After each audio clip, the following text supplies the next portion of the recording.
in the direction of the White House. The White House. Jonathan, you were mentioning earlier what kind of preparations were being made inside the Russian White House. I think I can address that question in that throughout last week we saw them blocking off corridors, we saw them blocking off rooms inside the Russian White House with very, very heavy safes. They were carrying these steel safes to doorways and to strategic locations, and there are armed guards and security checkpoints on the approaches of both Mr. Ruslan Hasbullatov's and Mr. Rutskoy's offices, and those guards are very, very jumpy indeed. Anytime we approached them, they came to us with their weapons pointed at us until we showed proper identification.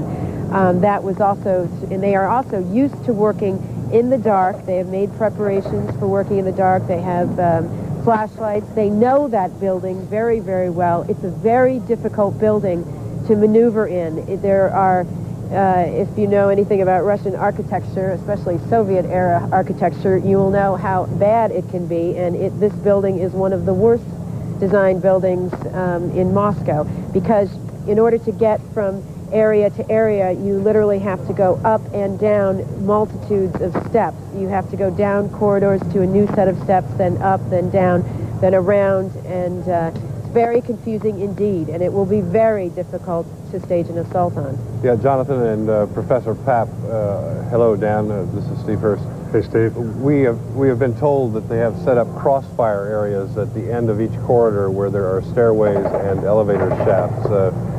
Two guns pointed in each direction, crossfire that would catch anyone coming up stairways. So if Yeltsin troops should get inside this building, here we've got a motorized howitzer moving down Kutuzovsky Prospect. If they should get inside that building and start moving up the stairways, they're going to find themselves in probably a hail of gunfire. We know inside of that building there are anywhere from 800 to 1,500 AK-47s on hand for people to use. So plenty of firepower, nothing like what we're seeing on the streets of Moscow below our bureau right now, but certainly enough to cause a lot of trouble for anyone who would try to get inside that building. Major gunfire. Sounded like some sort of artillery. Steve, let me ask you this. Will it be hard, do you think, for Russian soldiers to shoot at other Russian soldiers? I think it's going to be very difficult, and that's what's kept this thing from blowing up so far, but I think it's reached a point now where Boris Yeltsin has told these people we have got to do something. Obviously, that's what he's doing. The forces are moving on. They come under fire, they're going to fire back. And let's remind you, too, that Boris Yeltsin earlier this morning at about 6:30 a.m. did say that he had made a last attempt to speak to Ruslan Hasbullatov and Alexander Rutskoy and negotiate a settlement, and that was rebuffed. Let's listen. Listen to this.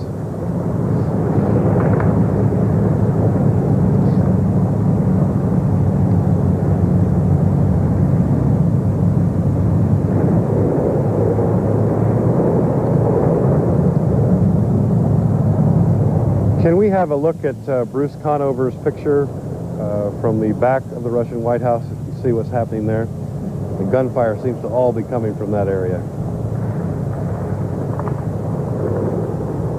We're feeling thuds here a quarter of a mile away from this that would indicate either artillery or rocket-propelled grenades or anti-tank weapons of some sort.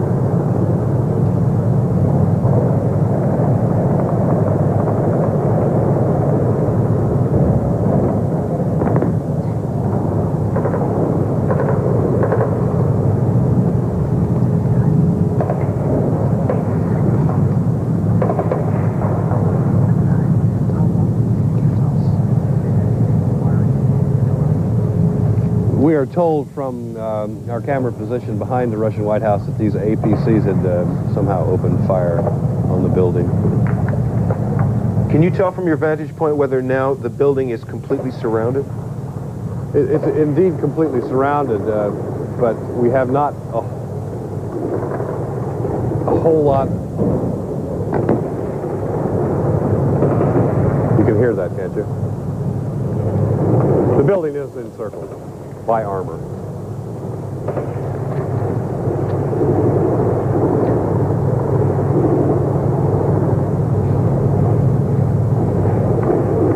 Can you see where those shots we're hearing Can you see where they're going and if any of them are striking the White House? No, we can't. The gunfire and the heavy weapons fire that we're hearing is coming from behind the White House. You have a view there of the first aid station, which is now completely closed off. Before that, pictures of government armored personnel carriers, which we were told had done some of the firing. Can you see where the main battle tanks went that we saw earlier? Most of them are still on the street. If we could have Mike Johnson's camera, there it is, looking down. They're still waiting. I think Professor Papp wants to join us here with a comment. The one scenario that we may be seeing unfold here is to run the tanks by and perhaps put a breach into the White House. And then if, in fact, behind the tanks, those trucks that we saw had those paratroopers that you spoke of, they might go into the breach caused by the tanks. That's still a downline scenario, though.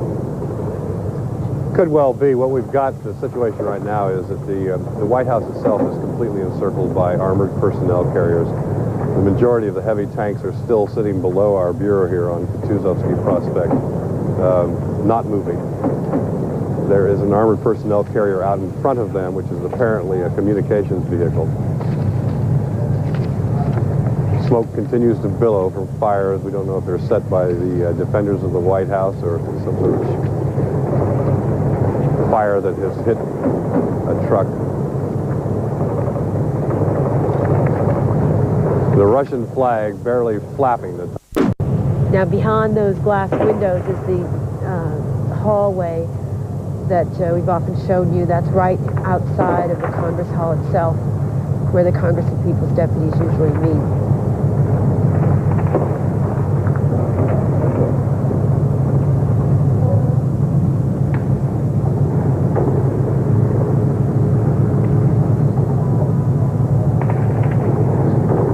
Interesting to note, Eileen, I look down here on the street below us. We see a few people milling about, have gotten up to go about their business on this Monday morning in Moscow and looking for the bus.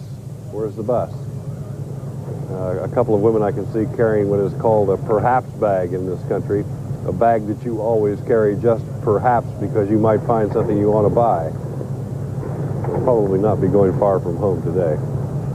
We made the point earlier, but it bears making it again. This is a residential area. This is going on within sight and certainly within listening range of apartment buildings where ordinary families are waking up, if they haven't already, and wondering what the dickens is that's going on. Well, what is going on is Russian troops apparently responding to very stern orders given by President Yeltsin for decisive measures to retake the White House and empty the building of the armed men inside of it.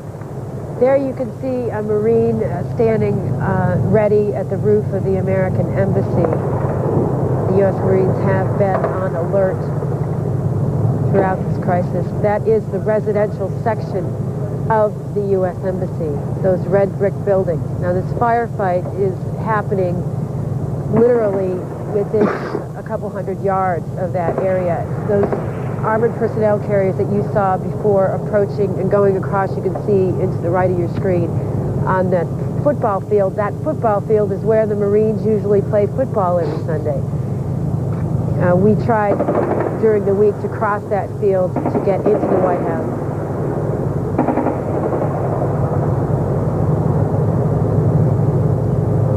When access was blocked from the White House from the government side, there are several positions. If you climb a couple of fences, you can get to the back of the White House.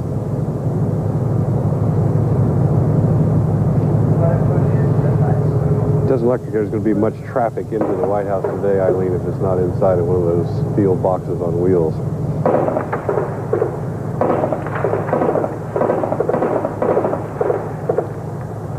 That gunfire you hear is being picked up on the microphone from the camera showing you these pictures.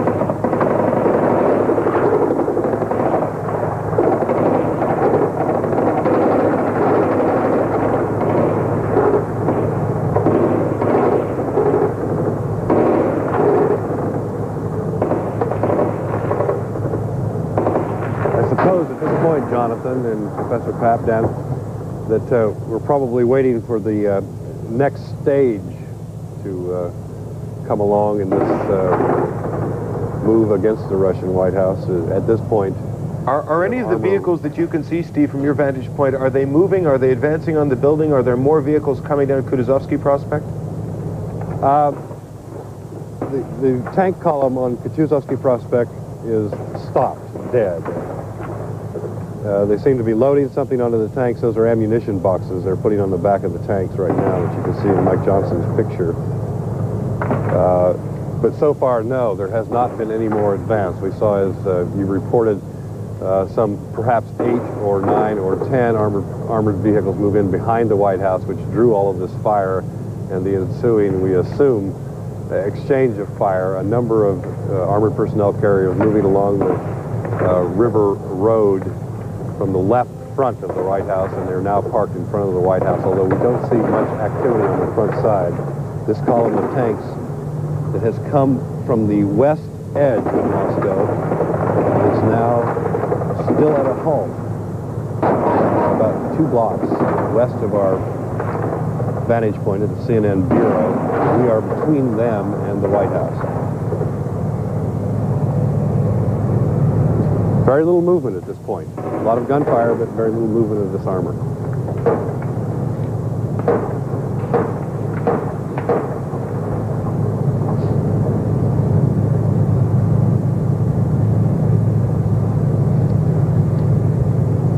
From where the microphone is picking up most of those shots, it would appear that the worst fighting is happening behind the Russian White House, to the right of your screen, above that football field.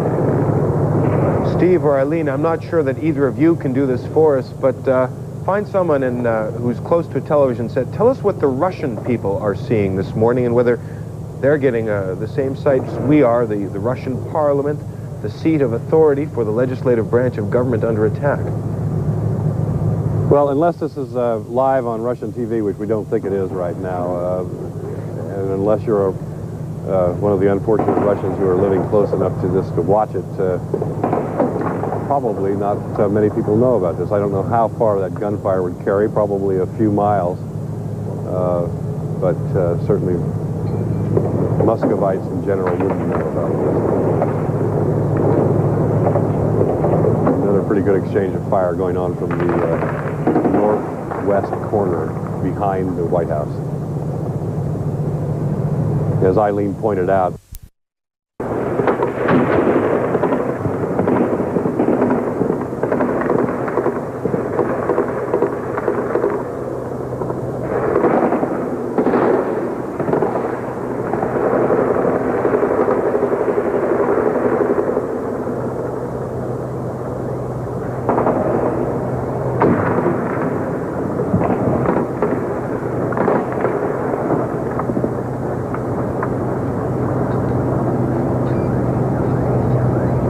break in the fighting. Alec Moran has been directing our coverage in the control room here in Moscow. Alec, I wonder if you could talk to Bruce and ask him to look at the back of the White House. We might see some damage from the last round of fighting.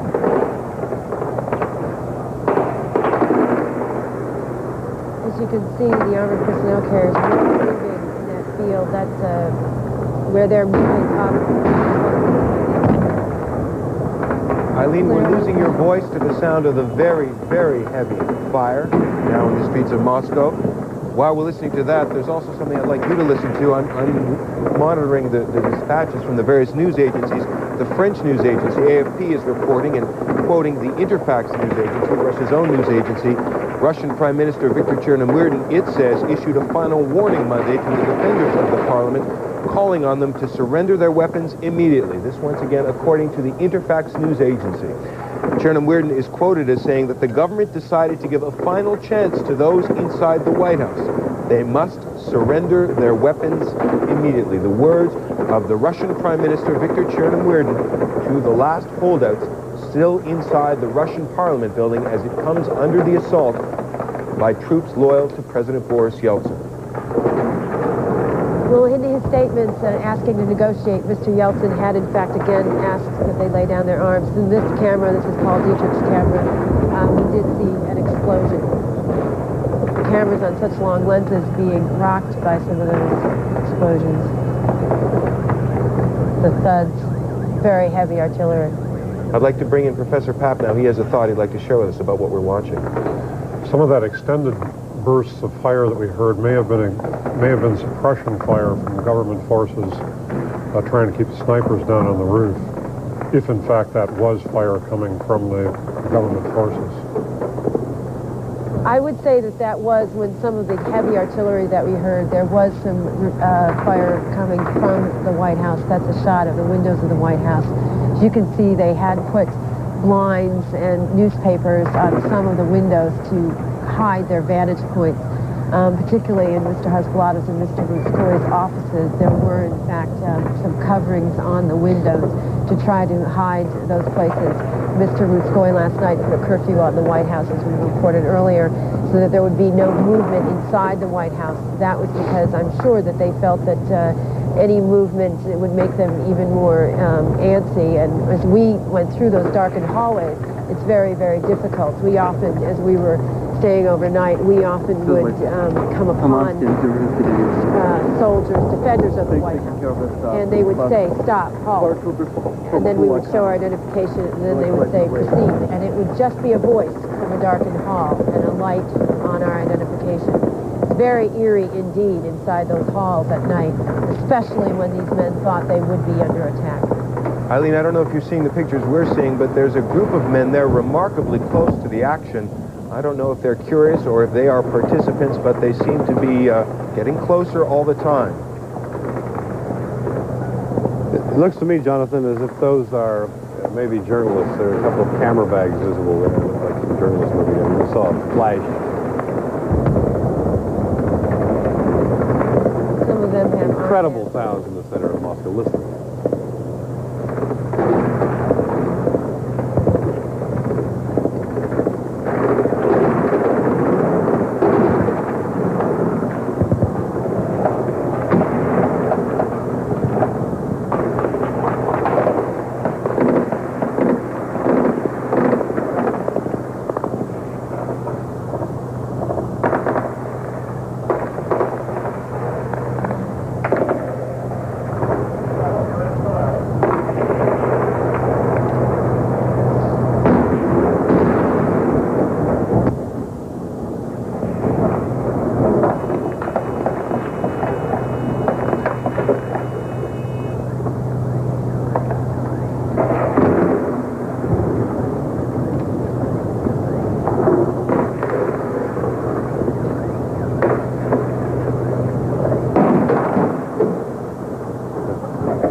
Russian White House, and most of the fighting is taking place.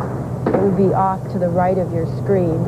That's where the bunker is, where most of the artillery and the heavy weaponry that the ammunition and the heavy weaponry that the defenders of the White House have. They had, in fact, stored it in that bunker, although much of it is probably by now inside the White House. When there were thoughts that an attack would take place earlier this week, we saw them always carrying those weapons into the White House, because certainly the White House would be easier to defend than that smaller building, given its difficult architecture. On the roof of the White House, there are snipers. The Reuters news agency that President Yeltsin's address to the nation is expected very shortly. We will, of course, bring it to you live. We're expecting to hear from President Yeltsin as troops loyal to him and their armored vehicles in great abundance surround the Russian parliament. After 2 weeks of defiance, the Russian parliament is now facing very real weaponry, an assault to end its defiance of President Yeltsin and retake the building that was the legislative center of the Russian government. I want to bring in Professor Papp for just a moment. As we're watching this battle for the legislature, whoever takes that building will control the Russian legislature and the Russian government, but may not end up controlling Russia after this is all over. That's absolutely correct. The provinces outside of Moscow, out in the outlying areas, a number of them have already, in essence, declared that they're going to go their own separate ways. Whether or not that will, in fact, eventuate, of course, remains to be seen. One other thing I think is worth comparing the August 1991 coup to this operation here. In August of 1991, most of the Russian military stayed loyal to the duly constituted authority, which was Mikhail Gorbachev and Boris Yeltsin. Here we have the Russian military staying loyal to the duly constituted president, Boris Yeltsin, once again. So I think we have a case in both instances where the military has in fact stayed with the duly constituted authority, although here we have the parliament being an authority that has been declared unconstitutional by Yeltsin.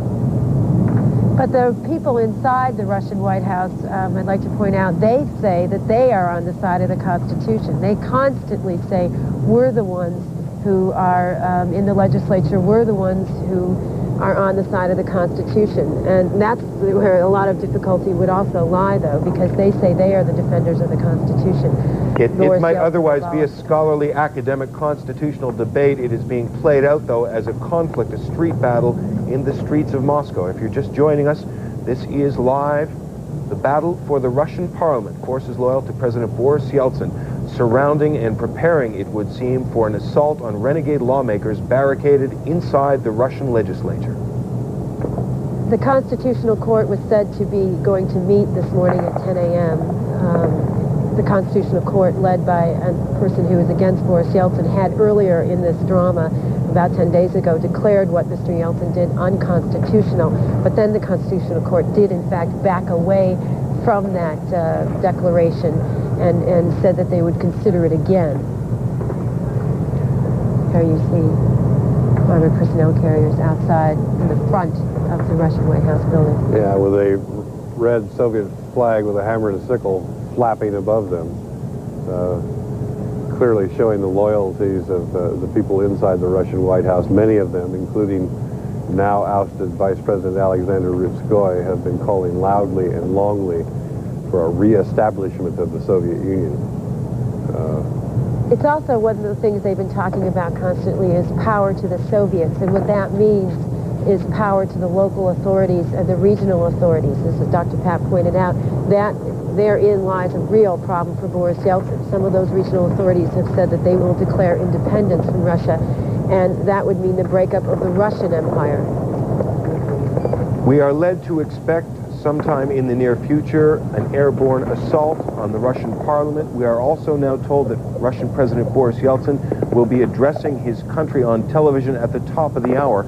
Our continuing coverage of the crisis in Russia will be back in time for both right after this.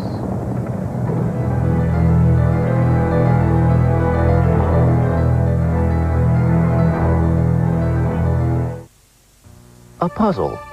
With so many stomach remedies around, how do you know which you can take for heartburn? And for diarrhea? And for upset stomach? You take Pepto-Bismol to relieve most any common stomach problem: heartburn, upset stomach, and diarrhea. So who needs anything else? That is a puzzle. Pepto-Bismol is the only one you need. Some people are naturally faster than others. In fact, everything they do is fast. Fast, fast, fast, fast, fast. Now, not everyone appreciates that. But if you're looking to get a new GM car or truck financed, fast is exactly what you want. Mac will take care of your financing. And the folks who arrange GMAC financing and leasing are faster than just about anyone else. GMAC, the expressway home. You forgot your sunglasses.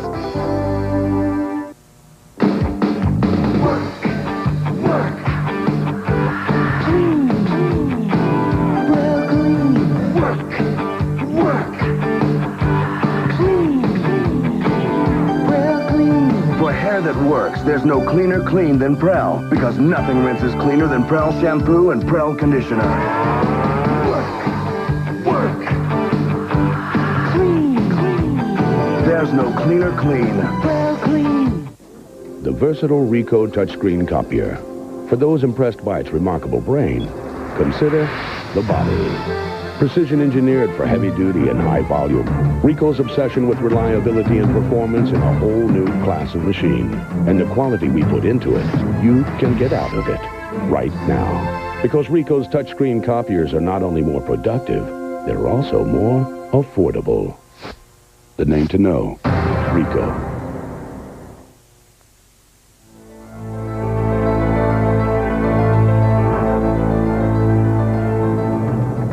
BIMPs, Berdams, T-80, T-72 main battle tanks, Russian armor on the streets of Moscow surrounding the Russian legislature.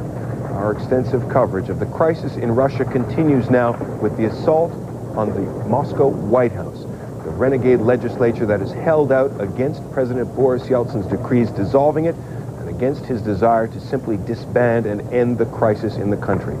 Our coverage continues with analyst Daniel Papp here in Atlanta and CNN Moscow Bureau Chief Steve Hurst and Moscow correspondent Eileen O'Connor in the Russian capital.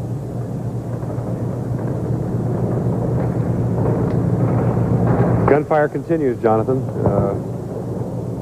As I spoke, some more heavy weapons fire. There's a huge plume of black smoke billowing out from behind the Moscow mayor's building, the former headquarters of the Comecon Soviet trading bloc in Eastern Europe. I don't know what that's coming from. There's also a plume of smoke coming from the right side of the building out of a window. There again, we don't know if that was caused by some sort of fire that had hit the building, or if perhaps the defenders of the White House who were also holding that building had started a fire. The gunfire has been almost non-stop for the past 20 minutes, and with a few exceptions, non-stop since about 7:30 this morning. It's nearing 9 o'clock here now. We're expecting Boris Yeltsin on Russian television at 9 o'clock. That would be in about 12 and a half minutes from now. We don't know if that address to the public is going to signal the airborne assault. Go ahead, Eileen. This is behind the Russian White House. This is between the Russian White House and the Moscow city offices. We've seen some men running back here to this part of the barricade, massing along here. Clearly assault troops, Eileen, coming out of the hotel mirror. A couple of them have run by themselves and over and across and into the field that's behind the Russian White House. They may be reinforcements for government troops. We can say once again, it bears repeating, that the gunfire we're hearing is not very far from these camera positions, but it is obscured. The guns actually firing off those rounds are obscured by trees or buildings that are in the way. This is not a Hollywood movie, and we couldn't put our cameras where we would get the best pictures, but we are bringing you live coverage of an extraordinary event, a battle in the streets of Moscow in a residential area for the legislature of the country. Yeah, these pictures are being taken by CNN's Bruce Conover, who is in a skyscraper about a half a kilometer away from the White House. Bruce reported to us that some of the gunfire that is coming from the White House has hit that building he's in.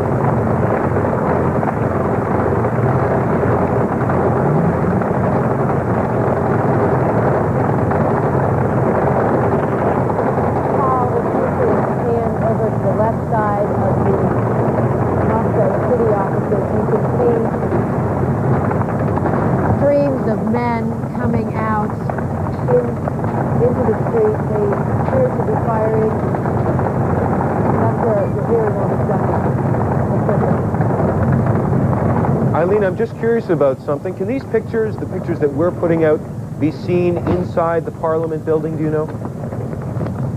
They did not have, when I was in the Parliament building, they did not have CNN hooked up, but that we did have a live position within the Parliament building, and they knew, at least from that position, what was being filmed. That position is now unmanned because, of course, as this appeared an assault was imminent, that would have been suicidal to be inside that building.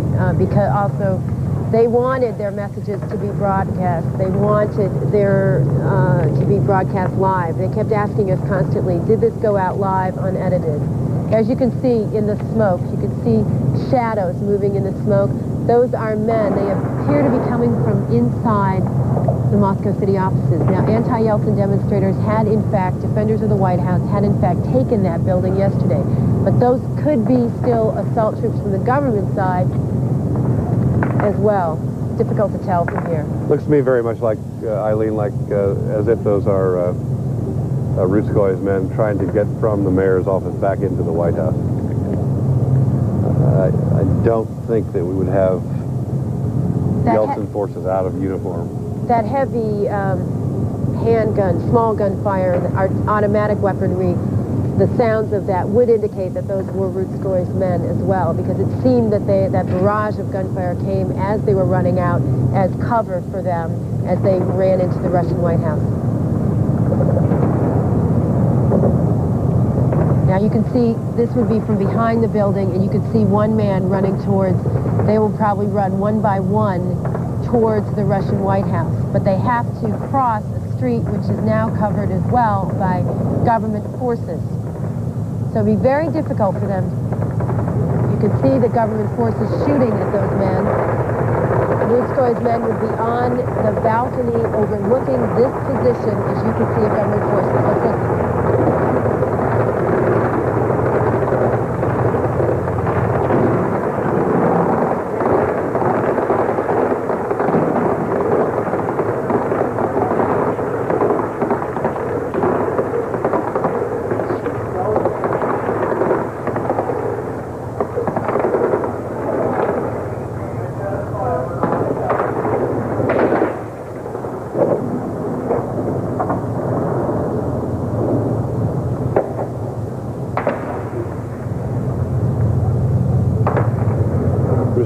Slowly pulls his camera from that barricade where there are perhaps a dozen or more assault troops who had opened fire on the east end of the White House. I'm told there are about 30 of them now. As you can see on the upper left-hand side of the screen, that would be a street that they would have to cross the end of that street to get into the White House. It would look from the pictures we're seeing, and maybe we're not seeing everything, like there really are not that many troops out there. One wonders if this is not the full contingent. It doesn't seem from what they have that they would have enough to assault a building of that size. Jonathan, there are thousands of troops within firing range of the Russian White House. They're in the Hotel Mir and in locations that you can't see on our camera. What you're seeing there is just an initial assault group, about 30 men, who have taken up a position at the east end of the Russian White House. We just a moment ago had 3 or 4 shots fired. Seem to have been coming from the Hotel Ukraine, which is just across the street from us here. We're all ducking a bit at this moment. As you can see, the camera pans by a low white building and then to the red brick building of the American Embassy compound. We repeat again, so as not to alarm people, residences of people, the families in the compound have been evacuated to a gymnasium which is underground, and they are safe. That low building that was next to the Moscow City building has troops who are loyal to Boris Yeltsin inside. Many, many, many, hundreds, thousands of troops. We've seen them billeted throughout the week. Those are Rutskoy's men.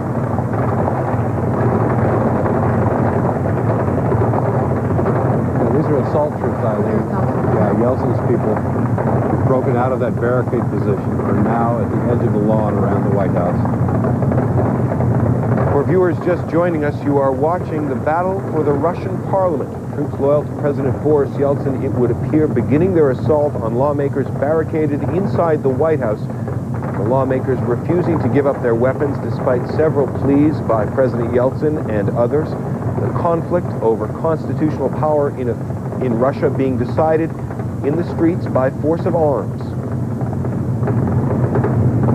Those were Yeltsin's troops that you saw running towards the White House. It would be above this position as you're seeing right now. These are Yeltsin's troops. Above this position, off to the left, is Rutskoy's men had run out of the Moscow City building. They obviously have not been able to cross that street to get into the Russian White House because they are being covered, of course, with the arms of Mr. Yeltsin's men. Jonathan, we hear the heavy weapons fired. Hindsight is beneficial at this point. And as you spoke of a constitutional crisis being solved by force of arms, now looking back on it, it seems this was inevitable. Boris Yeltsin, popularly elected and clearly the most popular politician in the country, having been blocked for 18 months on every front by this parliament that stood behind the Constitution that was written in Soviet days, and was using that constitutional power to block Boris Yeltsin. The Parliament not willing to give ground, Boris Yeltsin not willing to give ground, and no chance for a political solution. There goes some more of Yeltsin's assault forces up to the east end of the Russian White House. Two sides, neither willing to give ground, find themselves fighting over the ground right now. Daniel Papp is with us. He knows the area well, and he has a thought he'd like to share. Well, if in fact we've been hearing rumors that there's going to be an airborne assault, possibly via helicopter, my guess is that what you got to do is get your forces, get your ground forces up into that greenbelt area where we see the vanguard of Yeltsin's men advancing. If they can get enough people up in there, then we're going to see the copters come in. The vanguard advancing against holdouts from the Vanguard Party, as the communists used to like to call themselves.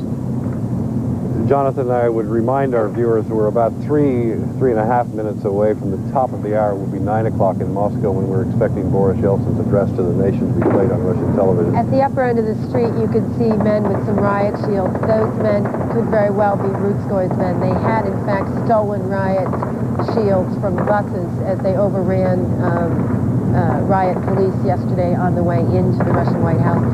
They appear to be coming from the Moscow city offices. Also tell you, we have a 360-degree view from the roof of our bureau here, and there's no sign of anything in the air but pigeons.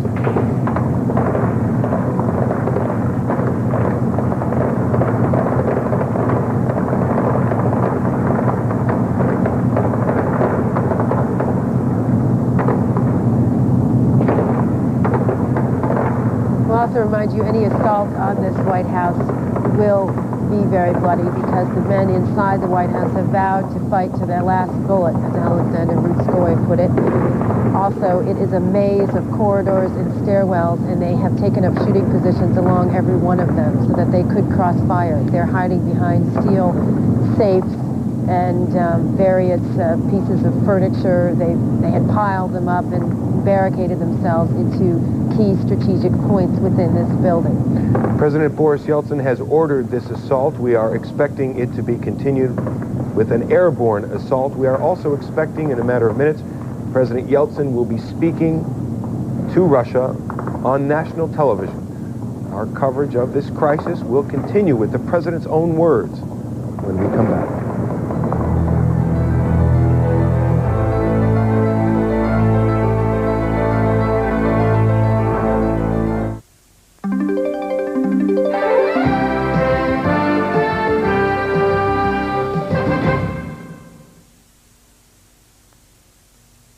It's our biggest sale event of the year. Hurry into Blum's on Westheimer and take advantage of incredible savings during our store-wide clearance sale. Save 20 to 50% and more on beautiful furnishings for every room in your home. Now is the time to really save on fine name-brand furniture. You deserve to own the best, and at these prices, you can. Our trained sales staff can help you find the furniture you really want, right now at incredible savings. Can you imagine? Only at Blum's Fine Furniture, 5927 Westheimer.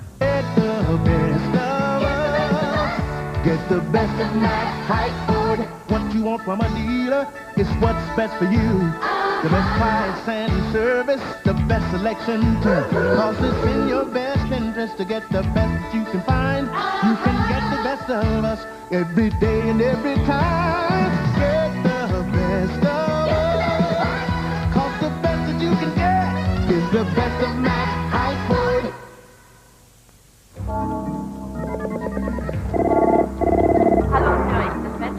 The ups and downs of an ever-changing financial world. Minute-by-minute live coverage. The latest from Wall Street, Washington, and around the world. Expert commentary, insightful analysis, and one source can bring it all together. If it happens in business, it happens on CNBC. When it comes to movies, here's an original idea. Tune in to cable, where the stars are bigger, the stories are better, and the movies are more original than ever. TNT, Lifetime, USA, HBO, original movies. You won't see them in the theaters or the video stores. They're only on cable, where your subscription brings home some of the best movies you'll find anywhere. Warner Cable. Better TV, getting better every day. is CNN. I know that many of you did not... A live picture of the battle for control of the Russian parliament. The words now of President Boris Yeltsin on Russian television. Alarming. This tragic night has taught us many things. We had not been getting ready to make war. We had been hoping that it was possible to make a deal and preserve peace in this capital. And those who began to fight against this peaceful city and unleashed this massacre and bloodbath are criminals.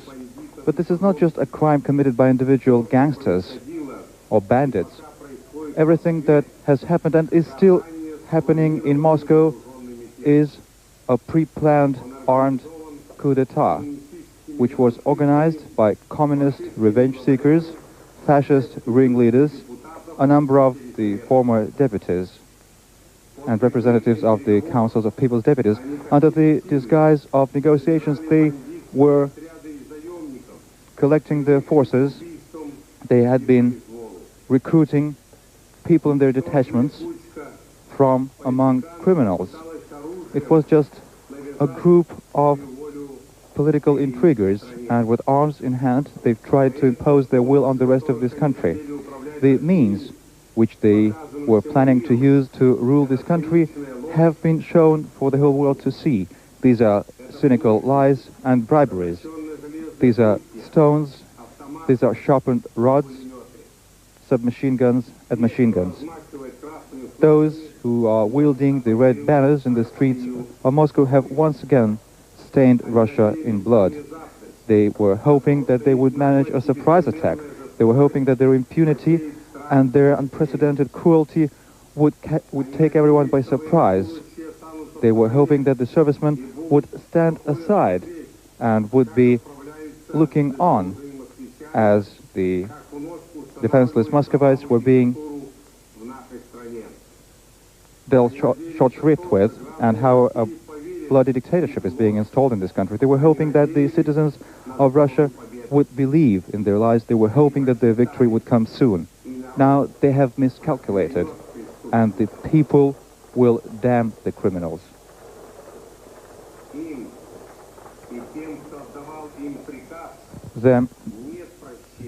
They and those who were giving orders to them will never be forgiven, because they have put in jeopardy their own people, Moscow, Russia, women, children, and senior citizens.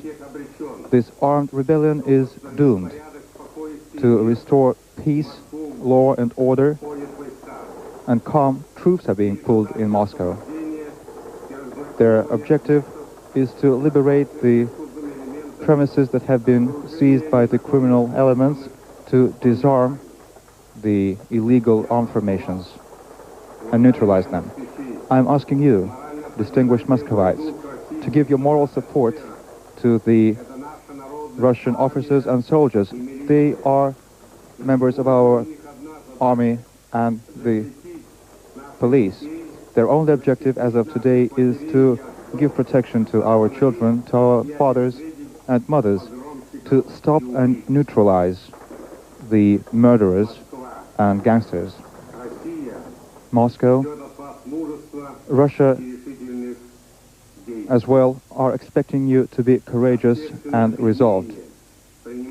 Public groups that were instrumental in the mass-scale disturbances and other illegal activities are hereby being banned across the territory of the Russian Federation. The Central Bank of the Russian Federation has been instructed to immediately stop all transactions involving the accounts of such public groups. The Prosecutor's General Office has been instructed to immediately start criminal proceedings and start the investigation concerning the fact of organizing mass-scale disturbances. A decree providing for these and other measures was signed last night and is already being implemented. I'm hereby addressing all political forces in the Russian Federation for the sake of those whose life has already been cut short, for the sake of those whose innocent blood has already been shed, I'm begging you, forget things that only yesterday may have seemed important to you. That is internal frictions and differences. Everybody who cherishes peace and calm, everybody who holds dear the honor and dignity of this country, everybody who's against war should now come together and be united. I'm addressing the leaders of the regions of Russia, the leaders of the territories, autonomous entities, republics, and all other administrative entities. Isn't it that the blood that has been shed so far is not sufficient for all of us to understand things for what they are and adopt a clear-cut position based on the principles of the unity of Russia? I'm addressing the citizens of Russia. The armed fascist rebellion in Moscow will be suppressed within the shortest time possible. This country has the wherewithal to do that. I consider it my duty to speak to the Muscovites as well. Over the last 24 hours, there have been deaths in this city. Innocent civilians have fallen victim to the gangsters. Let us pay our tribute to the deceased. At the call of your heart, many of you took to the streets and spent the night in the downtown of Moscow, close to the Kremlin and at a distance from the Kremlin. Dozens of thousands of people were putting their lives at risk. Your civil courage, your will of spirit have been the most effective weapon to contain the criminals. I respect you so much. Russian President Boris Yeltsin speaking in a pre-taped address to the Russian people, shown as we were watching it for the first time on Russian television. The armed fascist rebellion in Moscow will be suppressed, he said. Jonathan, as the president began speaking, these T-72 battle tanks that were on Kutuzovsky Prospect moved forward. Two of them sitting on the bridge over the Moscow River. The other 7 have moved down to the riverside. They have taken up positions across the Moscow River with their cannons aimed right at the Russian White House. Alexander Ruskoy and Ruslan Hasbulatov both could have heard Mr. Yeltsin's address, where he appealed to them not to shed any more innocent blood and to lay down their arms. Mr. Ruskoy had both channels of Russian television on in his office at all times. We saw that throughout this 11-day crisis. Tell us what we're seeing, Eileen, Steve. We had seen in the last 2 hours armor approach the White House. We've heard a great deal of gunfire. We did see a few troops advancing on the building. Is the assault moving forward from there? Very, very methodically it's moving forward. It's moved in about 4 stages now. First of all, we saw a number of APCs, armored personnel carriers, drive into the back of the White House a couple of hours ago. That was followed on by these tanks that moved up Kutuzovsky Prospect, but stopped about a mile short of the White House. They have now moved up. That was the 4th step. And in between the 2nd and 4th, assault troops have moved out of the Mir Hotel across the street, the east end of the White House, and are moving on the building. We saw some pictures earlier of some pieces of the Russian White House crumbling away, having been hit by shell fire of some sort. We were led to expect, I believe, by officials in Moscow that there would be some kind of airborne assault on the building. Any sight of that now? None yet, but I think we should add at this point that we're talking about what the Russian Army calls desantniki, which those are paratroopers, but they needn't necessarily come in by air. They could be on the ground. These are crack troops, commando troops who could do that. The picture you see now, we saw gunfire coming out of those windows. Many of the windows had been prepared and covered up by blinds and newspapers, clearly preparing holes from which to shoot from. If you're just joining us, this is the battle for the Russian White House, the legislature where hardline lawmakers have held out against President Boris Yeltsin's decree dissolving the legislature, and since then, pleas asking them to surrender. They have not surrendered. They are now barricaded inside their building and facing an assault by the Russian army that is now getting underway. Seeing a picture right now of 2 T-72 battle tanks that have pulled onto the bridge over the Moscow River. 7 other of those tanks have gone off to the left of this picture, taking up positions with their cannons pointed right at the Russian White House across the river, clearly within easy range. We have seen no fire from those tanks yet. Those tanks began moving into their present position exactly as Boris Yeltsin began to speak. Boris Yeltsin apparently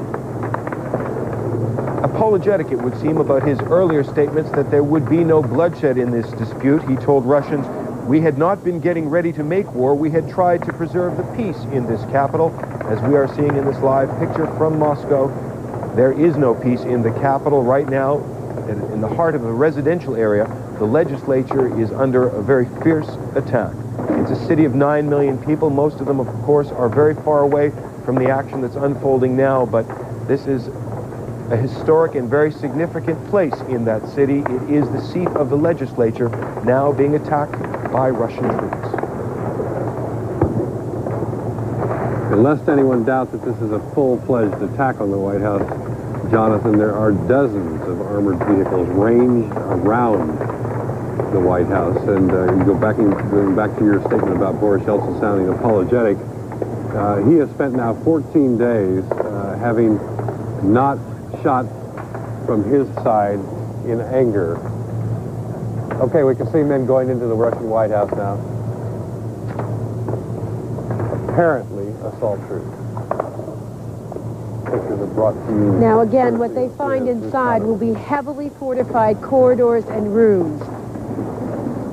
Men inside had AK-40, had assault rifles and had automatic rifles, and they were hiding behind safes and barricades that they had constructed. They also have a lot of food supplies in there, a lot of ammunition supplies. They have women and children and prisoners as well, according to some reports. There's certainly women and children, Jonathan. The women and children were part of the demonstrators, and they probably went inside when some of the shooting started. I've spoken to numerous elderly people, men and women, and there was one small child, a 4-year-old girl named Natasha, whose grandmother, both of her grandmothers, had taken her there, and she was there throughout those 14 days. She was sleeping outside with them under a makeshift shelter. Can only wonder where she is right now.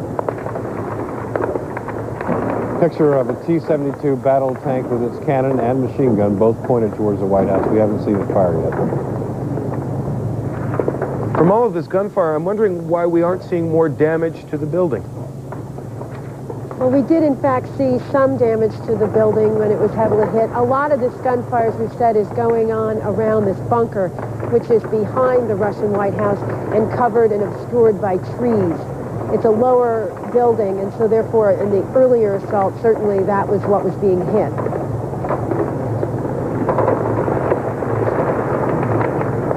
Jonathan, I will also suggest that mostly what we have heard has been small arms fire, punctuated by heavier fire. It's not clear who's shooting what from our vantage point, but I have a feeling that there's a lot of exchange of gunfire from the Russian side, the Yeltsin side, shooting at windows where, no doubt, the Ruskoy people are firing back.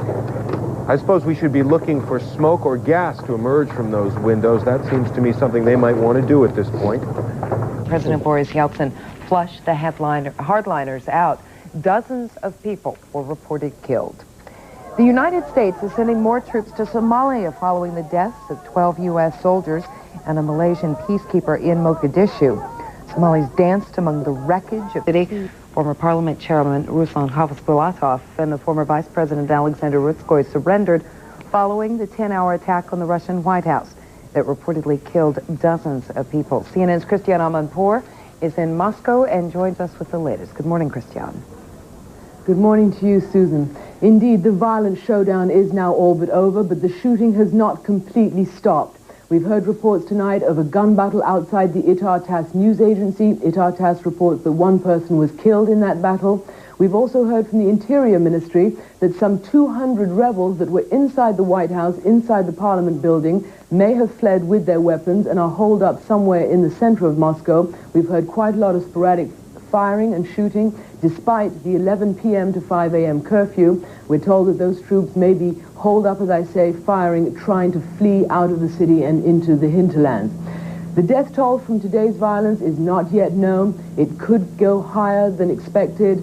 Once people go into the White House tomorrow and find out the extent of the damage and find out more bodies may be in there. As you see now from our live picture, the building is still burning some 24 hours after the assault was launched.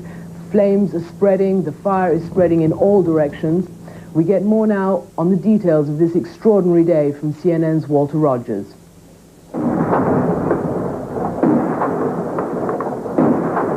The Russian parliament burning, set on fire as the Russian army was called to suppress an armed revolt led by hardline opponents trying to overthrow President Boris Yeltsin. A T-80 tank fires another 125mm shell point blank into the building where several hundred anti-Yeltsin rebels made their last stand. There was war on the streets of Moscow as small arms fire rattled throughout the city. Anyone near the Parliament building was in a free fire zone, and there were heavy casualties inside and outside of the building. Snipers on the roof of Parliament sent many scurrying. And some gunmen found their targets. This man crawls to the aid of a friend, felled by the heavy sniper fire. During periodic lulls in the fighting, a makeshift morgue was arranged on a sidewalk. A total casualty count may not be known for days. Slowly, groups from inside the Parliament surrendered, and little mercy was shown after the worst civil strife Russia has seen since the Bolshevik Revolution.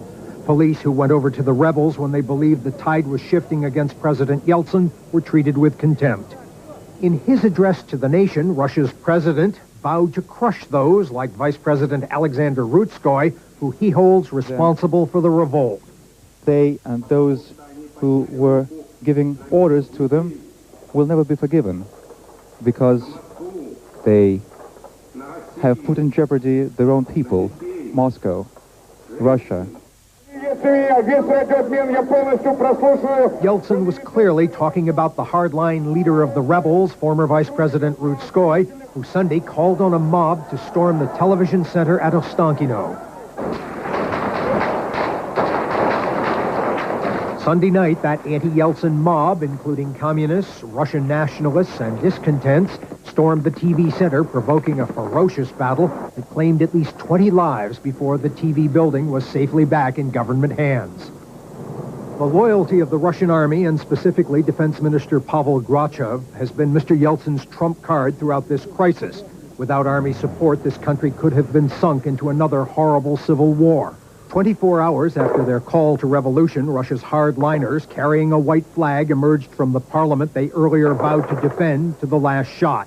Russian television showed these pictures of former Vice President Rutskoy and Parliamentary Speaker Hasbulatov, leaders of the revolution, under arrest. But their incarceration has not silenced the guns. At dusk, tracer fire still lit up the Moscow sky, and pockets of snipers vented their lethal anger on passing cars, pedestrians, as well as the army still patrolling the streets. Walter Rogers, CNN, Moscow.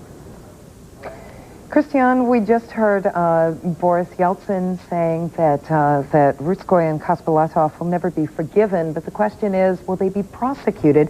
And if so, how will that happen? Well, Susan, we're not exactly sure. We've been reading reports tonight that say the two who are in jail will presumably have to be charged, if they're going to be charged, by Thursday night, according to the rules of justice here.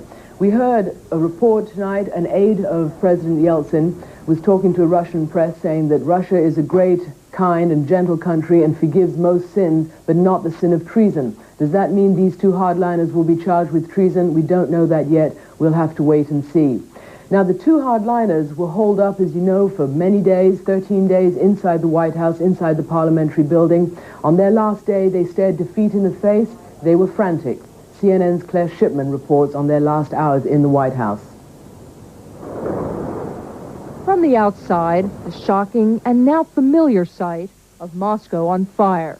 But not many were privy to the compelling drama inside the Russian White House. Alexander Rutskoy, vice president and now prisoner, in the midst of the attack Monday, making a desperate appeal that he hoped would be heard.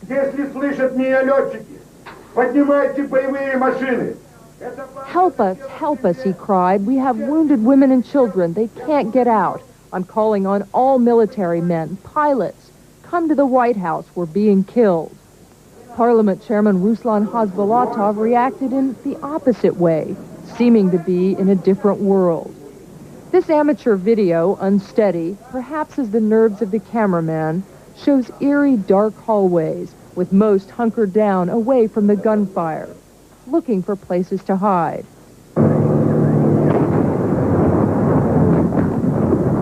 But there was no hiding from the reality outside.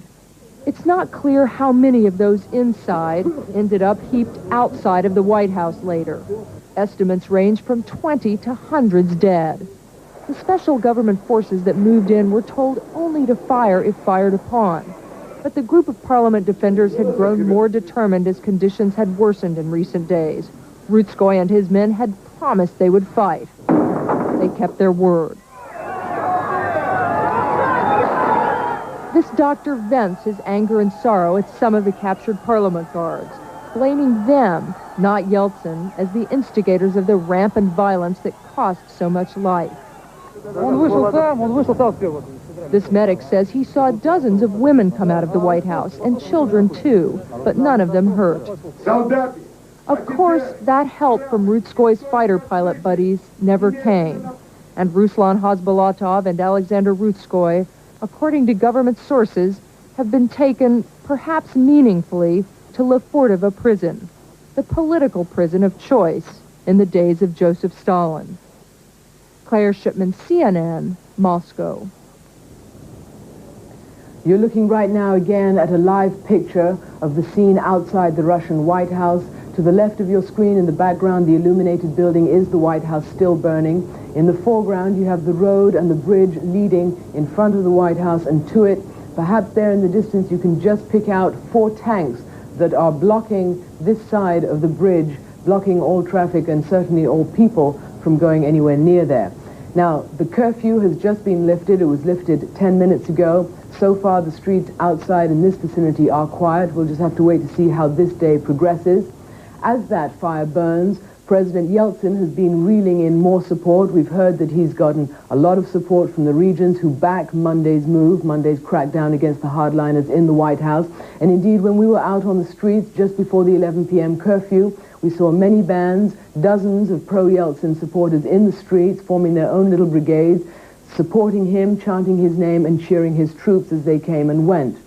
We may indeed hear from President Yeltsin, televised address tomorrow. His foreign minister told Secretary of State Warren Christopher that the president may speak in order to reaffirm his commitment to free elections, in order to reaffirm his commitment to the course of democracy. However, we must add that that course of democracy has come at a very high price. A lot of blood has been shed, and President Yeltsin has cracked down on some of the political parties, the hardline Nationalist Party. He's banned again the Russian Communist Party, and he's closed down some of those organizations' press instruments, their mouthpieces. I'm Christiana Manpour, CNN, reporting live from Moscow. The world continues to keep a close watch on the upheaval in Russia. Just ahead, we'll tell you what President Clinton and others have to say about the crisis. And later, we'll tell you how many Americans are now living in poverty. Stay with us.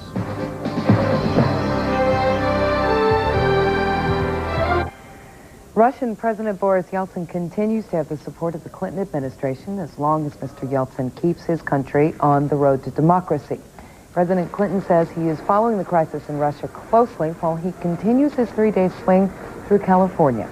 In a speech to labor leaders in San Francisco, Mr. Clinton made it clear U.S. support was based on Mr. Yeltsin's promises to push ahead with democratic reforms. He says Mr. Yeltsin did what he had to do to restore order in Moscow. The United States continues to stand firm in its support of President Yeltsin because he is Russia's democratically elected leader.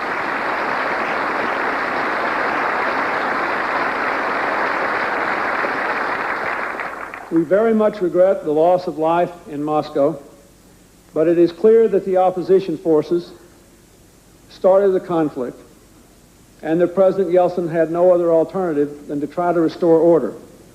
It appears as of this moment that that has been done, and I have